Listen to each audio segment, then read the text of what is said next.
We begin tonight with a terrorist attack in an Auckland supermarket. This is one of New Zealand's darkest days. 49 people are known to have died. This man was on the radar of police and intelligence agencies. It was a known threat to New Zealand. Is there something wrong with our system? If a terrorist attack were to be committed in New Zealand in the next 12 months, we think it would most likely be carried out by an extremist lone actor without any detectable forewarning.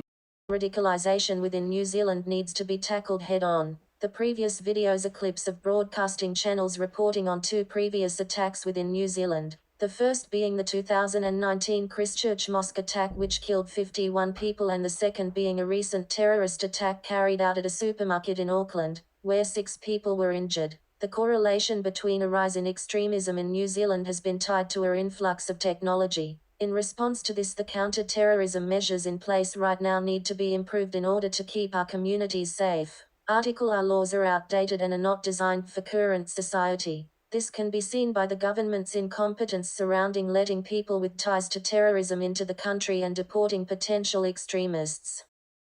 In the most recent attack at the New Lynn Mall, the terrorist was led into New Zealand under a refugee visa where he lied about previously being tortured. He had been suspected of being an ISIS supporter for years, yet was not deported from the country. And Suhaira Aden, who was the wife of an ISIS fighter, would have been denied access into the country. However, neither happened, and much controversy has come to fruition, as can be seen by this news article. Currently, people can only get consequences if they directly join extremist groups or fund them, yet there are no consequences for morally supporting them or following their ideology. Change could be achieved by amending the Countering Terrorist Fighters legislation bill.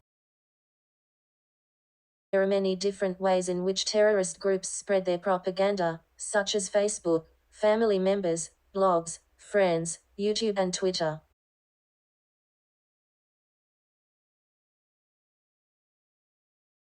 This image shows the types of propaganda which people have normally found in addition to the names of places where they are more likely to find it. You can see that beheadings seem to be a very popular search in comparison, which could be because of how normalized violence has become in our society. It also shows that Facebook and YouTube are the most popular platforms while blogs and forums are rarely used.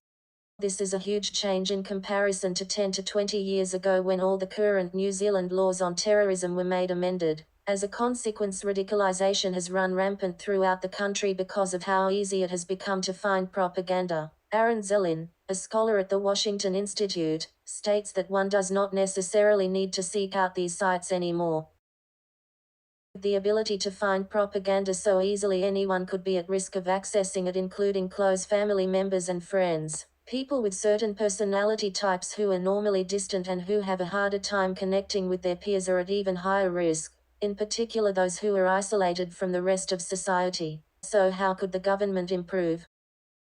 According to scholars such as Frisson, there are 2 pyramids, one depicting an opinion and one an action. Both pyramids have similar structure and both differentiate the different levels of extremism. The opinion pyramid starts with categorizing people into having neutral beliefs, to being sympathizers, all the way to people feeling as though they have an obligation to the ideology itself. The action pyramid starts at activism, then goes to radicalization, before finally resulting in terrorism. The government should harshen who they put under surveillance based on this pyramid. As soon as people start reaching the middle level, they should be placed under watch.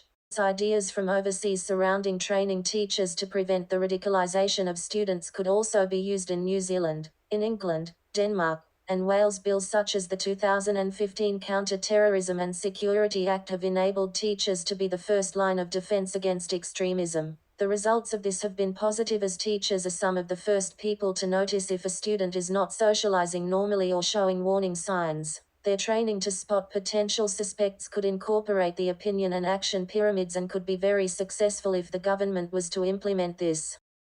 Problems surrounding the concerns of the freedom of the students and the safety of New Zealand need to also be spoken about. However, the issues surrounding how easy it is for Kiwis to be radicalized is going under the radar at the moment. So to prevent New Zealand from having a new darkest day, Kiwis must unite in keeping our communities safe from dangerous extremist ideologies such as white supremacy and ISIS. Comment below what you think about the issue and like and share the video.